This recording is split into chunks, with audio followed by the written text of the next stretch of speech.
Ayo, drop that shit.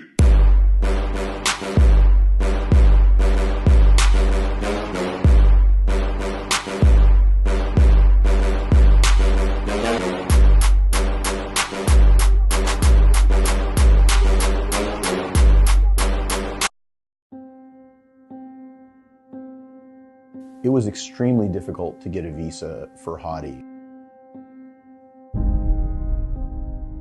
A lot of athletes around the world have tried to get visas. Unfortunately, most of them are denied visas.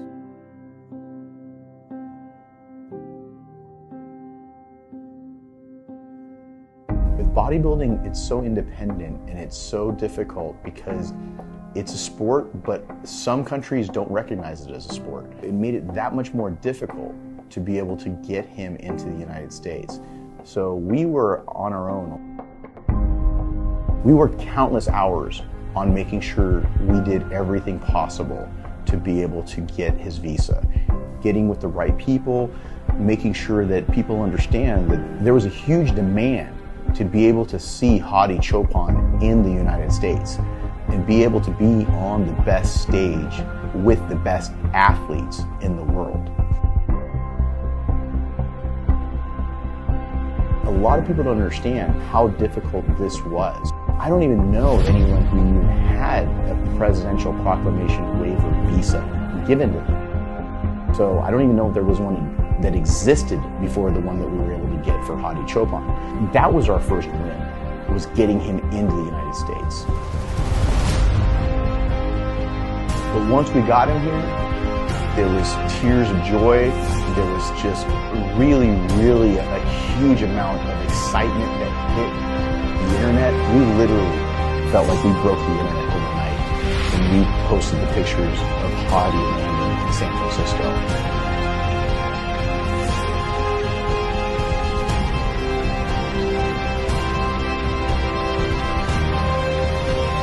But now reality has hit.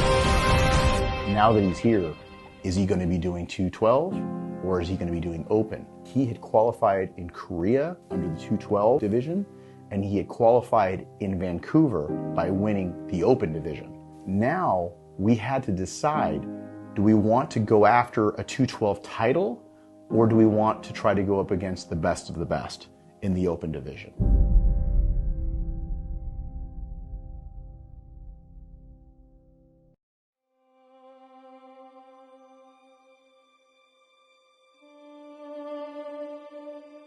What some people fail to realize is that Hadi had very little hope after being denied for the last 4 years entry in the United States. But when he came to the United States, he wasn't preparing properly because he had been denied entry and he thought that there was no chance, little to no chance that he was going to be allowed to come and compete.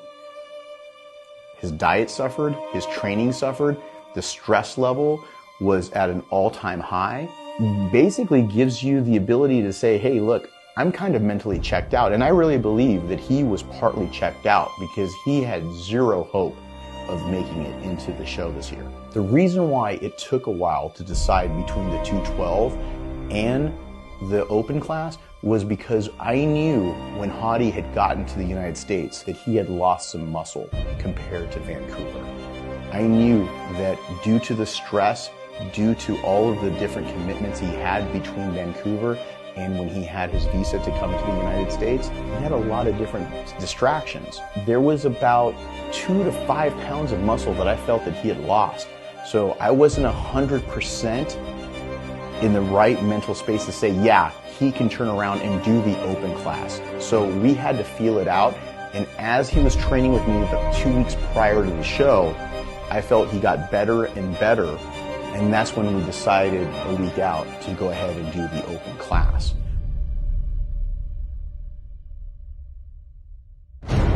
I realized there was a lot of new obstacles in working with an Iranian bodybuilder who not only didn't speak any English, but he also is hearing impaired. So he has to mostly lip read. He has to lip read in Farsi. I also had Paul here working at Evagen, who could also help out with that because he speaks Farsi fluently. We were able to communicate and be able to take care of his needs and being able to get him from point A to point B and making sure that overall communication was there. But it was much more difficult than having one of my previous bodybuilders in town who could take care of themselves. When you're dealing with somebody who's hearing impaired and doesn't speak English as well, it's not only a culture shock, but it's also a huge communication barrier. It was very, very difficult, but again, we overcame it just like we did everything else.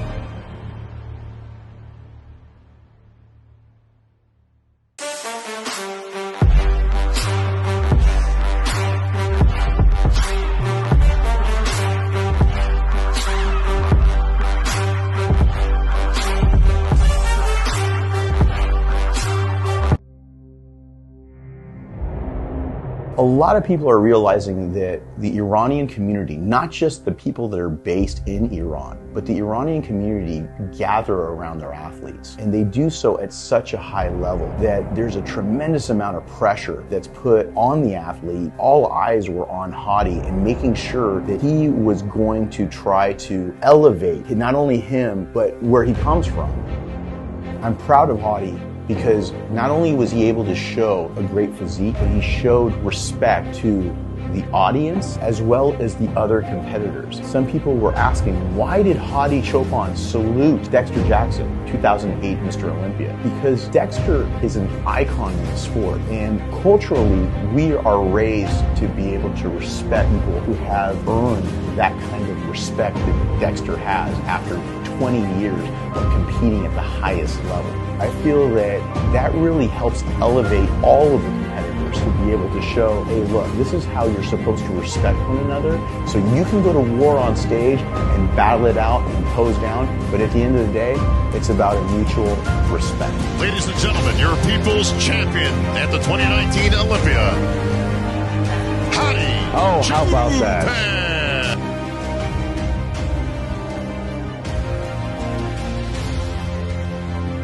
I want to thank everybody who had gone on Instagram, who had gone on Facebook, and was super excited about his accomplishment. Thank you so much, because I have never seen such sentiment that's been so positive in the sport until now.